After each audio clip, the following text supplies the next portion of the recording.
Assalamualaikum warahmatullahi wabarakatuh. Halo semuanya teman-teman, selamat siang, selamat datang kembali di channel kesayangan kita, channel Ilo Entry. Dan masih bersama saya Ilo dimanapun teman-teman berada. Semoga teman-teman selalu dalam keadaan sehat walafiat tanpa kekurangan satu apapun. Amin amin ya robbal alamin. Dan pada kesempatan yang baik ini saya masih akan membawakan kisah dari Mas Untung Prasetyo, kisah Sudiro. Wow, makin seru aja ya untuk season ini. Dan tapi sebelum kita masuk ke dalam kisahnya, buat teman-teman yang mungkin belum subscribe, yuk bisa diklik dulu tombol subscribe channel Ilo Entry ini. Jangan lupa lonceng notifikasinya juga dinyalakan agar teman-teman selalu mendapatkan notifikasi dari konten-konten yang akan kami upload di setiap harinya. Dan untuk channel Ilo Entry ini kami upload setiap hari teman-teman ya.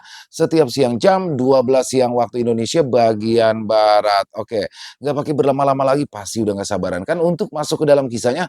Kita langsung saja masuk ke dalam kisahnya. Dari halaman belakang rumah Bang Ilo, kita menuju ke Wanadri Karma.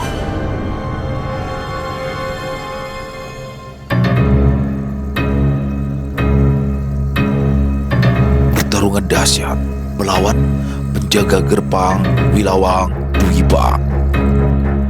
Kisah Sudiro.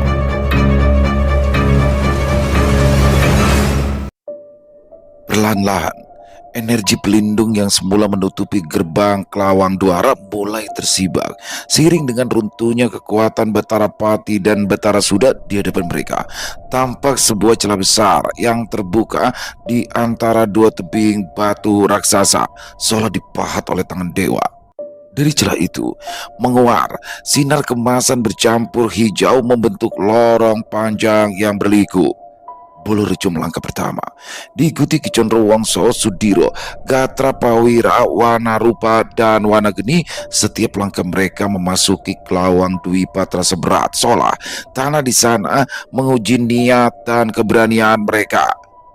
Gerbang Kelawang Dwipa bukan hanya sekedar jalan batu yang sangat tua. Di kanan kiri lorong berdiri pohon-pohon besar dengan batang sebesar menara. Akarnya melilit satu sama lain, membentuk lengkungan alami di atas kepala mereka. Daun-daunnya bergemerisik pelan, walau tidak ada angin yang berembus, dan suara dari dedaunan itu seperti alunan musik yang membangkitkan kenangan dan rasa takut terdalam. Di sepanjang dinding batu terukir relief-relief tua dengan gambaran pertempuran para leluhur penjaga-penjaga gaib dan makhluk-makhluk yang kini terkurung di lembah Segoro Geni. Relief itu tidak hanya sebuah gambar mati, tapi matanya mengikuti siapapun yang melewatinya, dan sesekali dari sela-sela ukiran keluar kilatan cahaya samar, seolah ada jiwa-jiwa yang terkurung di sana. Apakah kau yakin jika Sudiro dapat bertahan lebih lama daripada dirimu dulu, kakek tua? Tanya Bolorejo kepada Ki Condrowongso yang memecah keheningan perjalanan mereka. Di atas langit masih ada langit, Rejo. Kita buktikan saja nanti. Semoga saja Ki Kromodewo mau memberi jalan tanpa adanya pertempuran, balas Ki Condrowongso dengan penuh keyakinan.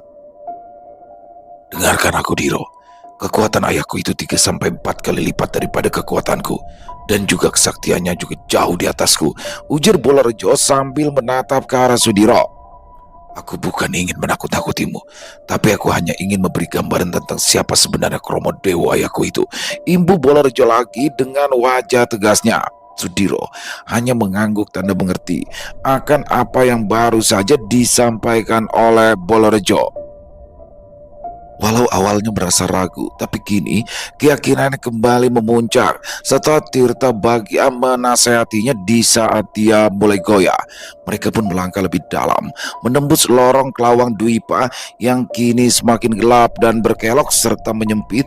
Suasana di tempat itu juga mulai terasa aneh ketika jalan yang mereka lalui seakan tidak berubah, seolah mereka hanya berjalan di tempat saja. Bolorejo berhenti sejenak sambil merentangkan tangannya untuk mengisyaratkan semuanya berhenti.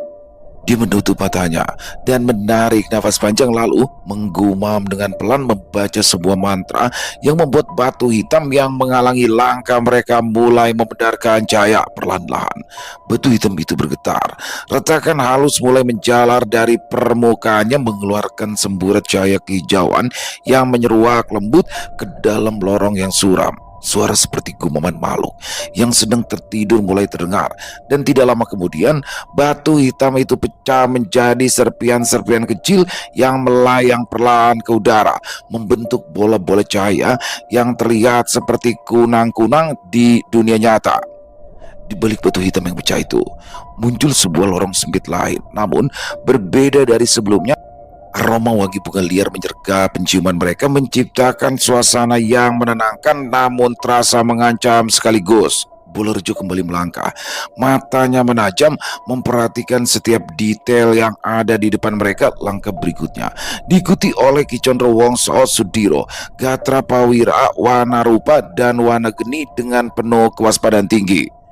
Lorong yang baru terbuka itu tidak seperti lorong sebelumnya. Dinding-dindingnya tampak seperti dinding kayu yang berkilau yang menerangi sepanjang jalan sempit itu. Semakin mereka menuruni lorong tersebut, suara-suara gaib mulai terdengar di kejauhan, dan setelah mereka jauh masuk ke dalamnya, tiba-tiba saja terdengar bunyi dentang logam berat seperti suara lonceng besar yang dipukul perlahan. Bunyi itu bergema panjang di dalam lorong, membuat dada siapapun yang mendengarnya bergetar tanpa sebab.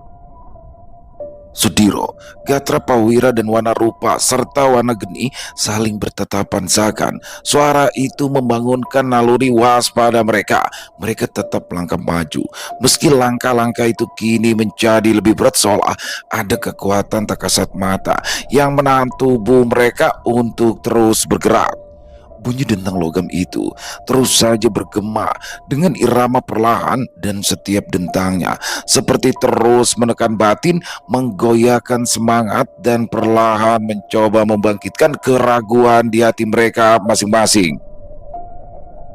Aroma bunga liar pun kembali tercium semakin tajam dan mengaburkan pikiran. Dinding-dinding kayu berkilau yang tadi terlihat tenang mulai berubah, permukaannya berdenyut perlahan seperti kulit makhluk hidup yang bernapas, seakan lorong itu tahu akan kehadiran mereka. Tanah yang mereka pijak juga seolah berubah, tidak lagi keras dan juga kokoh, melainkan lembut seperti tanah lembab. Setiap injakan kaki menimbulkan suara lirih, dan jika diperhatikan lebih seksama, sesekali tanah itu tampak berdenyut pelan seperti tubuh sosok makhluk yang bernafas. Beberapa saat kemudian, lorong itu mulai melebar, dan dari kejauhan tampaklah sebuah kilauan samar seperti bayangan pintu besar yang terukir dari batu berkilau berwarna perak tua, berdiri kokoh di ujung jalan, dan di sekeliling pintu besar itu terdapat mengalir sungai yang airnya berwarna kemerahan. Akhirnya kita sampai di gerbang Wilawang Dwipa, ujar Ki Condro Wongso yang terlihat begitu tenang kala itu. Mereka pun kembali berjalan perlahan, mendekati gerbang Wilawang Dwipa, langkah demi langkah. Di atas tanah hidup yang berdenyut di bawah kaki mereka, sungai berwarna merah yang mengalir mengelilingi gerbang itu mengeluarkan suara gemericik aneh. Sudiro, Gatra Pawira, Wanarupa, dan Wanageni menahan nafas mereka memandangi arus sungai merah itu. Jika diamati dengan lebih jeli, arusnya tidak hanya membawa riak air, melainkan juga bayangan-bayangan aneh mirip sosok-sosok manusia dengan wajah kosong melayang mengikuti aliran air. Itu adalah sungai Lelona Jiwo. Setiap jiwa yang pernah bersekutu dengan makhluk gaib akan diseret ke dasar sungai itu dan tidak akan pernah kembali, ujar Bolorejo menjelaskan. Semakin mereka mendekat, semakin terlihat gerbang Wilawang Dwipa berdiri kokoh di seberang sungai yang airnya terlihat sangat mengerikan. Gerbang itu berkilauan dalam kemegahannya. Ukiran-ukiran di permukaannya menggambarkan siklus kelahiran, kehidupan, kematian, dan kelahiran kembali. Sebuah siklus tanpa akhir yang seolah berputar di bawah pengawasan para penjaga gaib. Setelah sampai di tepi sungai, tiba-tiba Sudiro dan yang lainnya dikejutkan oleh sesuatu yang tidak biasa. Dari permukaan sungai muncul sosok-sosok manusia dengan wajah pucat yang berdiri membentuk jalan setapak melintasi arus sungai. Mereka berdiri diam, membentuk jembatan hidup untuk menuju gerbang itu. Tanpa ragu, Bolorejo melangkah pertama, menampakkan kakinya di atas kepala sosok manusia yang berbaris rapi itu. Sosok-sosok itu hanya diam dan tidak goyah. Bolorejo terus melangkah, diikuti oleh Ki Condrowongso Sudiro, Gatra Pawira, Wanarupa dan Wanageni mengikuti. Hati mereka seperti terasa diiris.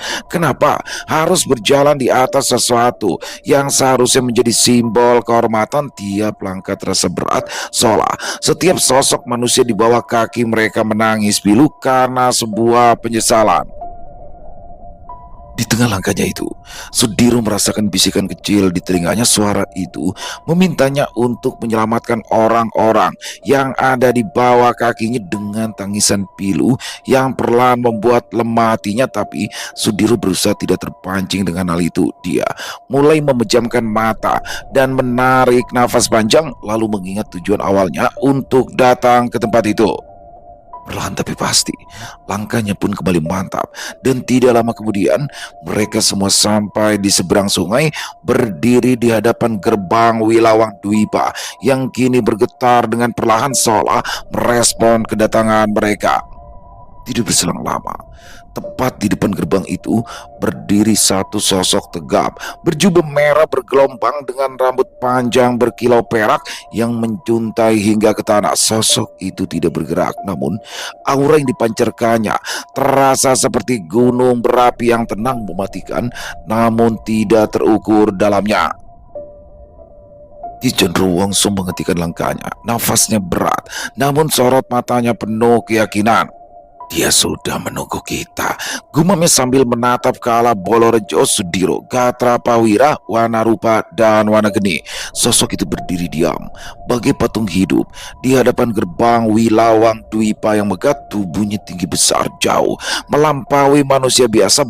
Baunya bidang, dadanya kekar, dan dari sorot matanya terpancar wibawa yang membuat siapapun yang memandangnya harus menundukkan kepala tanpa sadar. Di atas kepalanya, dia mengenakan mahkota hitam legam dengan dihiasi batu permata merah darah yang menyala di pundaknya. Jubah merah bergelombang yang dikenakannya terbuat dari sesuatu yang terlihat aneh, bukan terbuat dari kain, tapi seperti dari kulit yang masih meneteskan cairan merah kental. Jubah itu berkibar pelan meski tidak ada angin yang berembus. Di balik jubah itu, sosok yang diketahui adalah Kromo Dewo, memakai baju zirah berwarna perak kehitaman penuh ukiran-ukiran kuno berbentuk naga dan garuda, simbol kejayaan di kerajaan-kerajaan gaib.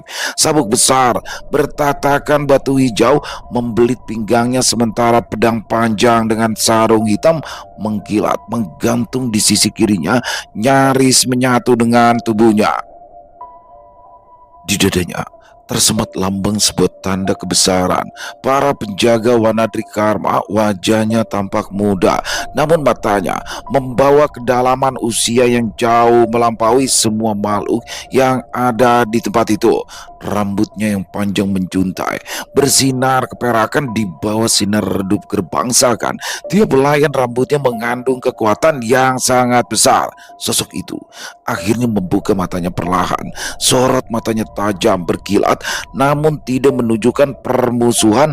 Kromo Dewa menatap Bolorejo dalam-dalam, seakan menilai setiap lapisan jiwa putranya. Kemudian perlahan dia tersenyum, yang dari senyum itu menggambarkan sebuah makna yang dalam.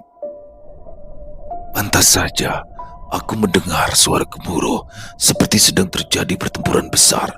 Ternyata dua sosok makhluk sakti yang kembali datang dan menggetarkan alam Wanadrikarma, ujar sosok Kromo Dewo dengan suaranya yang menggema.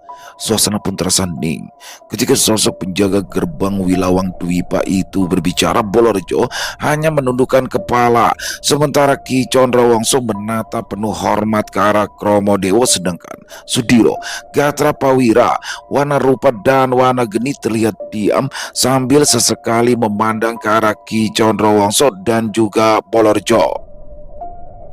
Kromodewo melangkah pelan mendekati mereka. Setiap langkahnya menghasilkan getaran lembut yang penuh wibawa. Jubah merah yang dikenakannya mengepulkan asap tipis samar seperti kabut yang membungkus tubuhnya dalam aura kekuatan besar yang tak kasat mata. Dia menatap ke arah Bolorjo dengan sorot mata tajam, lalu berganti ke arah Ki Condro Wongso Sudiro, Gatra Pawira, Wana Rupa dan juga Wana Geni. Setelah ratusan tahun berlalu, akhirnya kita bertemu lagi, Nger, anakku Bolorjo, ujar Kromodewo dengan suara bergema. Jiromo, balas Bolorjo sambil menundukkan kepalanya seraya memberi hormat. Lalu apa yang menjadi tujuanmu datang menemuiku, Bolorjo? Tanya Kromodewo dengan penuh ketegasan. Sama seperti dulu, Romo. Saya datang untuk mengantar mereka yang ingin masuk ke Lembah Segoro Geni, balas Bolorjo dengan tenang. Lembah Segoro Geni, gumam Kromodewo yang langsung mengarahkan pandangannya ke arah Ki Condro Wongso dan Sudiro serta yang lainnya. Siapa yang kau ingin antar itu, Nger? Tanya Kromodewo yang pandangannya kembali menatap ke arah Bolorjo. Seorang manusia yang mengira jika saat ini anaknya berada di Lembah Segoro Geni, Romo, balas Bolorjo masih dengan wajah tertunduk. Memang benar, Nger. Saat ini di Lembah Segoro Geni sedang terjadi huru-hara, dan salah satu penjaga gerbang Lembah Segoro Geni telah tumbang oleh sosok Damar Kencono, penguasa kegelapan yang sudah lama terkurung di sana, ujar Kromodewo menjelaskan tentang keadaan Lembah Segoro Geni. Tapi aku tidak yakin jika ada anak manusia yang tiba-tiba dapat sampai ke tempat itu, Nger.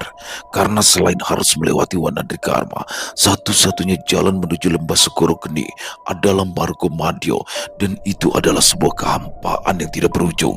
Kegelapan dalam kegelapan, Imbu Kromodewo menjelaskan. Kromodewo kemudian menarik nafas panjang, seolah menyerap kekuatan dari seluruh penjuru alam Wanadrikarma. Suara nafasnya saja seperti deru angin ribuan musim yang berlalu. Namun, jika memang sudah digariskan oleh takdir agung, tidak ada yang tidak mungkin. Tetapi, seperti adat yang berlaku di tanah ini, mereka yang hendak melintas harus melalui ujian. Tidak seorang pun dapat melangkah lebih jauh sebelum membuktikan kelayakannya.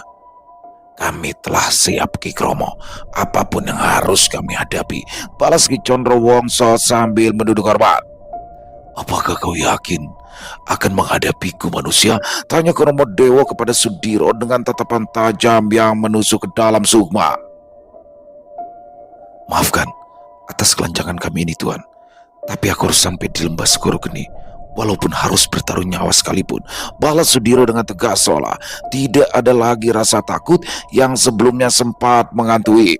Mendengar jawaban dari Sudiro, Bolorjo pun melesat pergi dari tempat itu disusul Ki Condro Wongso yang tahu akan kekuatan dari Kromodewo, sedangkan Gatra Pawira, Wana Rupa dan Wana Geni masih berdiri bersama Sudiro. Hingga akhirnya Sudiro pun meminta kepada mereka untuk pergi meninggalkannya dalam pertarungan yang akan segera terjadi di tempat itu.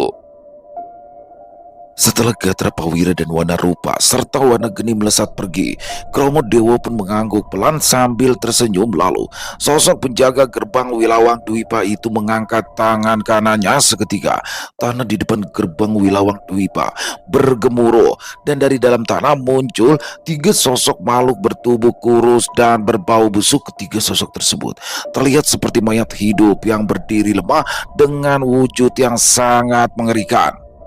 Kau hanya perlu mengalahkan ketiga makhluk peliharaanku ini, manusia.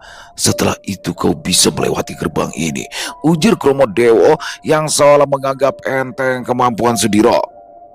Sombong sekali makhluk penjaga gerbang itu. Biar aku saja melumat ketiga makhluk itu, Diro, bisik Tirta Bagya yang membuat Sudiro tersenyum. Jangan dulu, Ki. Kita belum tahu siasat apa yang dia mainkan. Sekarang tenanglah dulu dan bersiaplah untuk sebuah pertempuran besar, seperti ketika kita menghadapi Malopati dan saudara-saudara mereka, balas Sudiro dengan tenang. Setelah ketiga makhluk berwujud seperti manusia, namun dengan tubuh kurus dan memiliki dua tanduk panjang serta kuku-kuku tajam yang hitam, mulai berjalan maju untuk menyerangnya. Sudiro langsung mengeluarkan ilmu ajian Sabandung Hiji yang dengan cepat dapat membelah dirinya menjadi tiga bagian. Ketiga sosok makhluk itu menggeram rendah. Suara mereka menyerupai deru angin yang melewati jurang dalam. Mata mereka memancarkan sinar merah gelap penuh kebencian yang membuncah. Setiap langkah kaki mereka di tanah lembab itu menimbulkan suara seperti tulang-tulang retak, namun Sudiro tidak gentar. Dengan tubuhnya yang kini terbagi menjadi tiga oleh ajian Sabandung Hiji, dia menyusun siasat serangan cepat. Salah satu bayangannya menumbuh ke arah kanan dan menghantam makhluk pertama dengan pukulan ajian Jagat Geni yang menyebabkan semburan api biru membakar udara di sekeliling mereka. Makhluk pertama meraung, tanduknya bergetar hebat, namun sosok itu tetap berdiri sambil mengibaskan kuku-kukunya yang tajam, menciptakan sayatan angin yang dapat membelah batu. Sudiro memutar tubuhnya, menghindar cepat, menancapkan telapak tangannya ke dada makhluk itu. Ledakan kecil pun terjadi, menghamburkan debu dan percikan energi api. Sementara itu, bayangan kedua dan ketiga dari Sudiro bergerak serentak, membentuk pola serangan silang terhadap dua makhluk lainnya. Bayangan kedua memutar ajian Jagat Geni dalam bentuk pusaran, melepaskan rentetan serangan beruntun yang melesat bagaikan pada api. Bayangan ketiga tampak lebih lincah dengan menggunakan gerakan silat murni bercampur tenaga dalam yang tinggi yang langsung menghantam sendi-sendi lemah dari lawannya dengan kekuatan yang mematikan. Kromodewo yang mengamati dari sisi gerbang hanya mengangguk perlahan, sorot matanya tajam seperti sedang menilai seorang prajurit dalam ujian terakhirnya. Di antara raungan makhluk-makhluk bertanduk itu, Tirta bahagia dalam diri Sudiro berbisi kembali. Bagus Diro, tapi kekuatan mereka bukan hanya dari tubuh. Perhatikan getaran energinya. Ada jalinan sihir gelap yang menahan mereka dari kehancuran. Mendengar itu, Sudiro pun segera mengubah siasat. Sambil menghindar dari serangan ganas lawan-lawannya, dia mulai merapal ajian Sindung Geni yang dengan cepat mengubah debu-debu di tempat itu menjadi butiran-butiran bola api yang berwarna merah menyala dan terasa sangat panas. Dengan kekuatan besarnya, Sudiro langsung melesakkan ajian Sindung Geni yang membawa ribuan butiran bola api itu ke arah tiga makhluk yang menjadi lawannya, lalu mengurungnya dengan energi panas tersebut. Setelah ketiga makhluk tersebut terkurung, Sudiro kembali menggunakan ajian Sabandung Hiji yang membuat tubuh aslinya membelah diri menjadi dua sosok Sudiro. Tapi anehnya, salah satu sosok yang lainnya tiba-tiba saja musnah menjadi kepulan asap setelah salah satu makhluk yang terkurung dalam pusaran ajian Sindung Geni itu melesatkan kuku-kuku tajamnya dan mengenai tubuh bayangan Sudiro. Kau tidak akan pernah sampai di lembah Segoro Geni manusia, gumam Kromodewo yang terlihat duduk di atas singgasananya sambil melihat pertarungan Sudiro melawan ketiga makhluk peliharanya itu. Tubuh asli Sudiro kini berdiri sendiri di tengah pusaran bola-bola api yang berkobar ganas. Serangan ajian Sindung Geni perlahan menggerogoti pertahanan sihir gelap ketiga makhluk itu, namun satu serangan telak tadi menunjukkan bahwa lawannya jauh lebih berbahaya dari yang ia duga. Salah satu makhluk yang bertanduk lebih panjang dari dua lainnya mengaum keras, membuka mulutnya, mengembuskan semburan asap hitam pekat yang memadamkan sebagian bola-bola api yang mengepung mereka. Dengan kecepatan kilat, makhluk itu melesat keluar dari pusaran bola api dan kuku-kukunya mengarah tepat ke dada Sudiro. Namun, di saat kritis itu, Sudiro tidak menghindar. Dia justru menantang serangan itu dengan tangan kosong. Saat kuku makhluk itu hampir menyentuhnya, tubuh Sudiro tiba-tiba meledak menjadi semburan debu merah membara yang merupakan sebuah bayangan dari ajian Naya Geni, teknik rahasia yang memanipulasi ilusi tubuh melalui panas dan energi. Makhluk itu terjerembab ke tanah dan merasa bingung sesaat. Pada saat yang bersamaan, Sudiro asli telah bergerak dari atas, meluncur bagaikan anak panah, menancapkan kedua telapak tangannya ke punggung makhluk itu, melepaskan hantaman ajian Lindu Geni, sebuah ilmu penghancur berlapis tenaga dalam yang sangat kuat. Bumi bergetar hebat, tanah di bawah mereka retak hingga mengeluarkan semburan asap merah. Dari retakan itu, tubuh makhluk itu menggeliat keras sebelum akhirnya runtuh membeku menjadi patung batu abu-abu, lalu pecah menjadi ribuan serpihan kecil. Dua makhluk lainnya mulai membalas serangan ke arah tubuh asli Sudiro. Kini tidak hanya kuku-kuku hitam tajam yang melesat, namun dari jari-jari kedua makhluk tersebut muncul semburan asap hitam beracun yang dengan cepat menutup pergerakan tubuh Sudiro. Namun Sudiro yang sudah melakoni banyak pertempuran gaib tahu akan apa yang harus dilakukannya. Dengan cepat dia membungkus dirinya dengan ribuan butiran bola api dari ajian Sindung Geni yang berputar cepat bagai angin puting beliung. Dan dengan itu, serangan dari kedua makhluk tersebut dapat dilemahkannya dengan mudah. Aku yakin sosok Romo Dewa yang mengendalikan makhluk-makhluk itu, Diro, ujar sosok Tirta Bagya bergema dalam benaknya. Ya, aku juga berpikir seperti itu, Ki. Dan aku sedang mencari siasat yang tepat untuk melemahkan sihir yang mengendalikan makhluk-makhluk penjijikan itu, balas Sudiro sambil melesat menjauh dari dua sosok makhluk yang menjadi lawannya itu. Di sisi lain, Ki Condro Wongso yang berdiri bersama Gatra Pawira dan Wanarupa serta Wanageni mulai melihat kejanggalan dalam pertarungan yang sedang dijalani oleh Sudiro. Makhluk berwujud lelaki tua yang juga pandai bersiasat itu tahu akan apa yang sedang dilakukan oleh Kromodewo. Akan tetapi Ki Condro Wongso tidak dapat berbuat banyak, karena jika dia membantu Sudiro maka pertempuran akan berjalan dengan cara yang lebih mengerikan lagi. Ki Condro Wongso menghela nafas perlahan, matanya menyipit menatap ke arah Kromodewo yang seakan menikmati jalannya pertempuran. Gatra Pawira yang berdiri di sampingnya bergumam pelan kepada Ki Condro Wongso. Ada sesuatu yang tidak wajar, Ki. Energi yang mengalir di tempat ini seperti pusaran perangkap, ucap Gatra Pawira lirik. Ajian Sabandung Hiji milik Sudiro tadi seharusnya tidak mudah ditembus seperti itu. Seperti ada ikatan sihir yang kuat di sini, sambung Wanarupa sambil menatap Gatra Pawira. Itulah siasat Kromodewo, gumam Ki Condro Wongso lirih. Dia bukan hanya sedang menguji kekuatan tubuh Sudiro, tetapi juga mencoba menggoyahkan keyakinan dalam hatinya.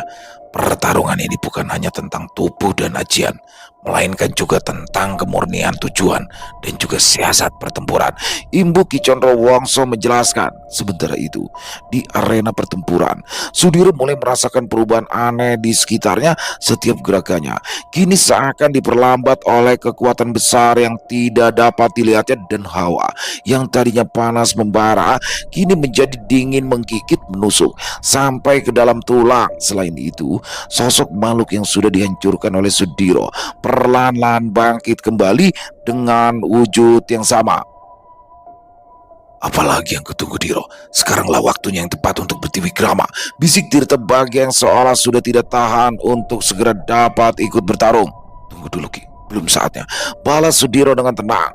Setelah berkomunikasi dengan sosok Tirta Bagya, Sudiro kembali menggunakan ajian Sabandung Hiji untuk memperbanyak tubuhnya. Namun kali ini dia memiliki siasat yang akan segera dilakukannya. Jika sebelumnya Sudiro hanya membuat 2 bayangan selain tubuh aslinya, kini Sudiro membuat 4 bayangan dan menjadi 5 dengan tubuh aslinya.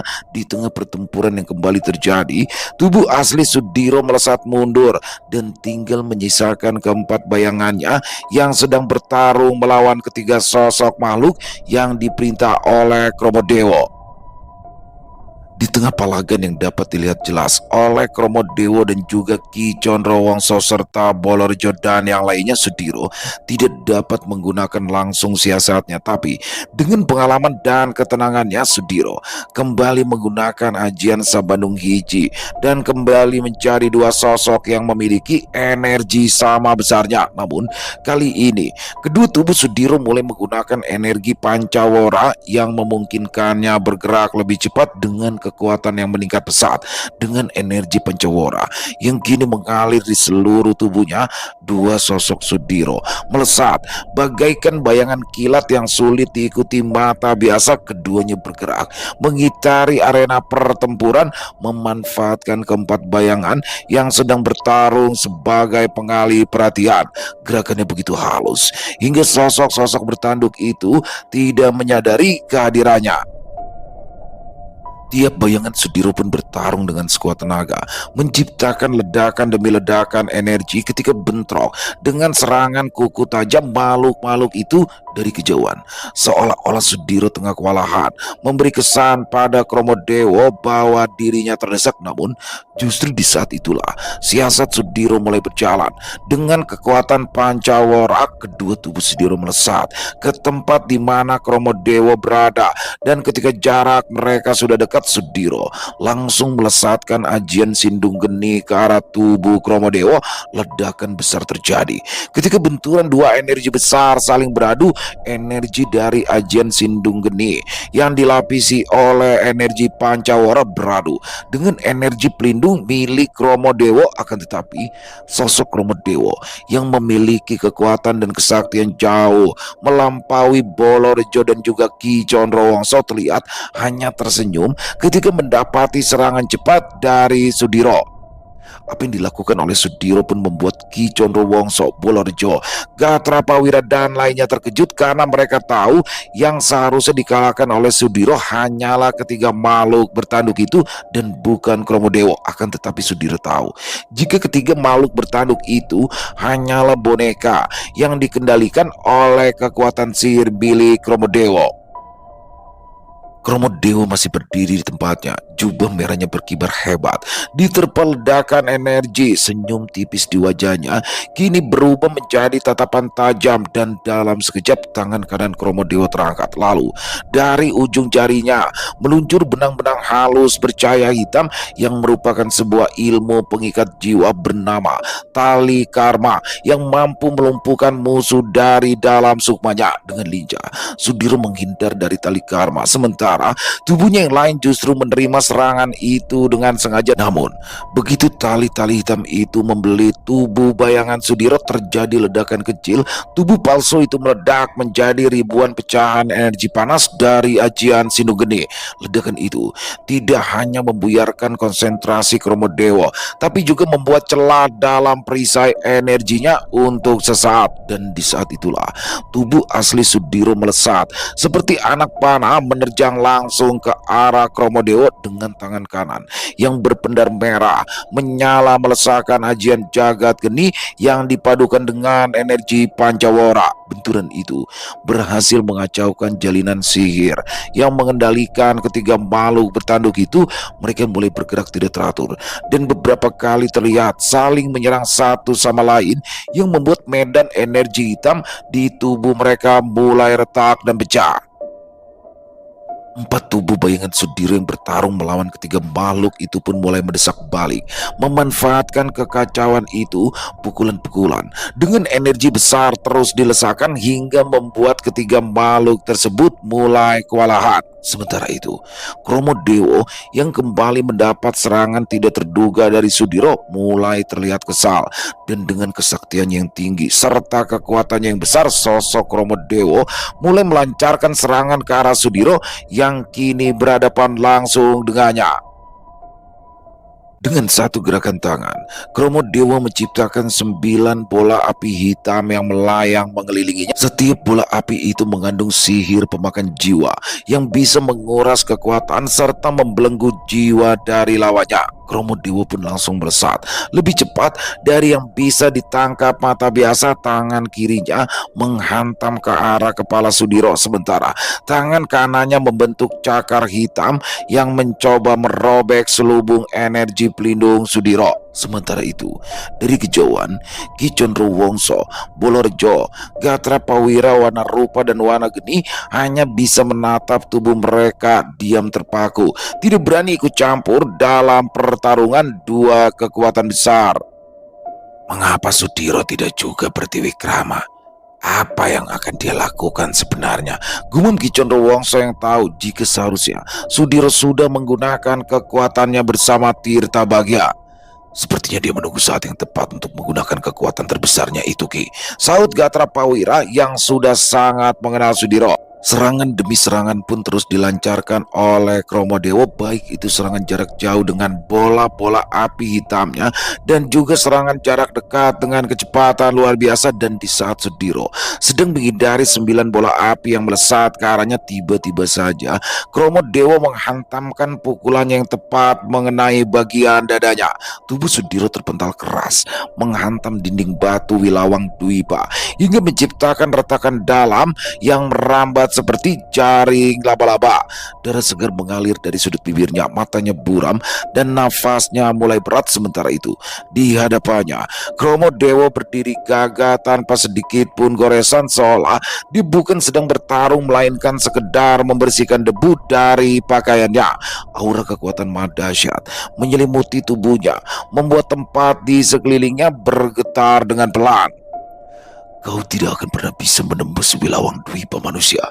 Dengan kekuatanmu itu, kau belum pantas bertarung melawanku, ujar Kromo Dewa sambil menyiapkan serangan berikutnya. Karena aku mengenal baik Condro Wongso dan juga karena kau berjalan bersama putraku, maka kau aku beri pengampunan. Sekarang kembalilah ke duniamu, lupakan mimpimu untuk sampai di lembah Skoro Geni.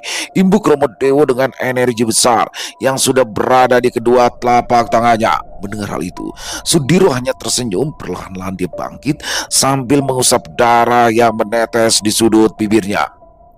Aku akan melewati gerbang yang kujaga itu dengan cara apapun, balas Sudiro dengan wajah penuh keyakinan. Mendengar apa yang telah diucapkan Sudiro, Kromo Dewa pun terlihat semakin murka.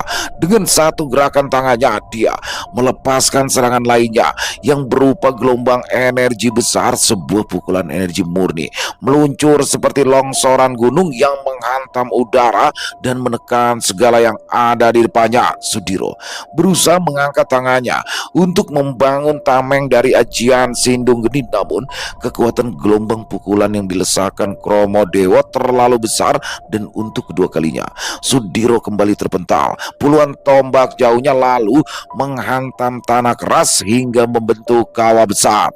Darah segar menyembur dari mulutnya dan tubuhnya bergetar serta tulang-tulangnya seakan remuk diterpa badai. Kenapa kau tetap bangkit, manusia? Tidak cukupkah penderitaanmu ini bagimu?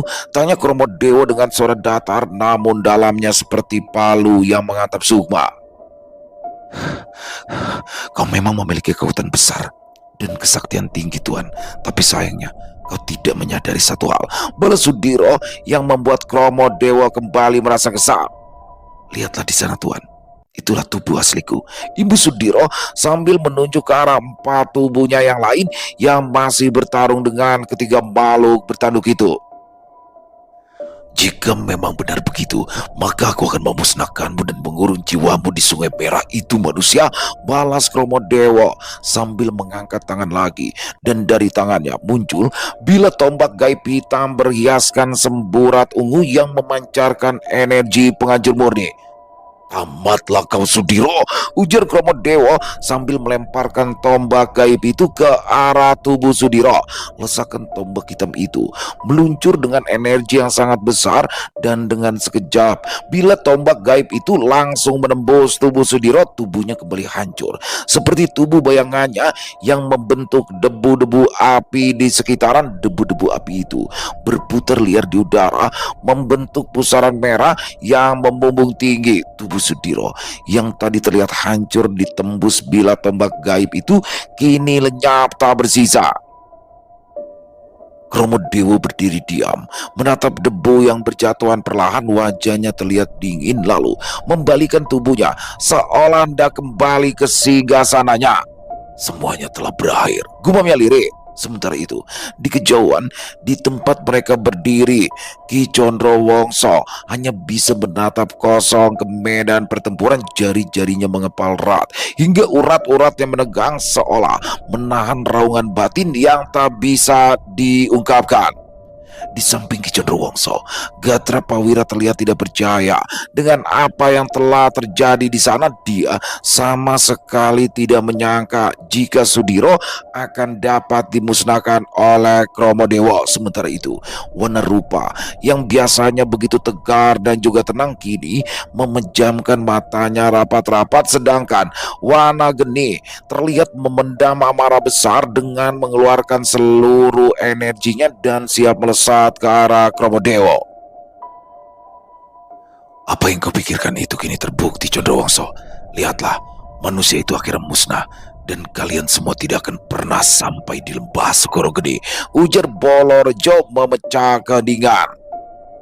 Selesai. Wow, luar biasa kisah dari Mas Untung Prasetyo. Kisah Sudiro makin seru aja nih endingnya, tapi masa Sudiro selesai sih? Tapi kayaknya enggak sih kalau menurut saya ya. Masa iya Sudironya mati, kan nggak mungkin dong kalau menurut saya ya. Tapi nggak tahu juga nih bagaimana Mas Untung nih. Jadi penasaran kan, buat besok jangan sampai ketinggalan pokoknya teman-teman, bagaimana pertarungan antara Sudiro tadi ya melawan Kromodewo penjaga gerbang Lawang Dwipa ya. Jadi udah berapa gerbang nih yang dilewati, udah berapa tempat yang sudah di rintangan yang sudah dihadapi, dan ini adalah mendekati akhir nih rintangannya untuk bisa mencapai ke lembah Sugorong ini, yang baru diyakini ya, belum pasti bahwasanya Widanu ada di sana. Dan pokoknya jangan sampai ketinggalan buat besok teman-teman nih. Apakah Sudiro benar-benar kalah oleh Kromodewo atau ternyata Sudiro masih belum kalah dan akan berbalik mengalahkan Kromodewo? Besok jangan sampai ketinggalan untuk part selanjutnya jam 12 siang, tetap di Elo Entry. Terima kasih Mas Untung atas izinnya kami untuk bisa membawakan kisah yang luar biasa ini, dan semoga kisah barusan bisa menghibur teman-teman semua, para pecinta penikmat horor misteri, lebih khusus lagi kepada para subscriber dari channel Elo Entry. Buat teman-teman yang mungkin punya komentar lain, punya pendapat lain tentang kisah barusan, bisa menuliskan di dalam kolom komentar ataupun hanya sekedar saling menyapa. Insya Allah kami akan menjawabnya satu persatu. Buat teman-teman yang suka dengan videonya, bisa diklik tombol like, tombol jempolnya, boleh juga dibantu di share ya link videonya ini ke teman-teman yang lain agar juga ikut merasa terhibur. Dan buat teman-teman yang belum subscribe, sekali lagi yuk, bisa diklik tombol subscribe, jangan lupa lonceng notifikasinya dinyalakan agar teman-teman selalu mendapatkan notifikasi dari konten-konten yang akan kami upload di setiap harinya. Dan kami juga ingin mengucapkan terima kasih ya kepada seluruh teman-teman yang sudah selalu setia hadir, yang sudah selalu mendukung kami, karena teman-temanlah kami selalu bersemangat berkarya di setiap harinya. Di akhir kata, saya ingin mengucapkan permohonan maaf apabila mungkin dalam pembawaan kisahnya barusan ada kata-kata saya yang salah ataupun ada kata-kata saya mungkin yang kurang berkenan. Saya mohon dibukakan pintu maaf yang seluas-luasnya. Sampai berjumpa lagi di konten-konten kami selanjutnya. Masih bersama saya Ilo di channel Ilo Entry. Salam sehat, sukses selalu untuk kita semua. Wassalamualaikum warahmatullahi wabarakatuh.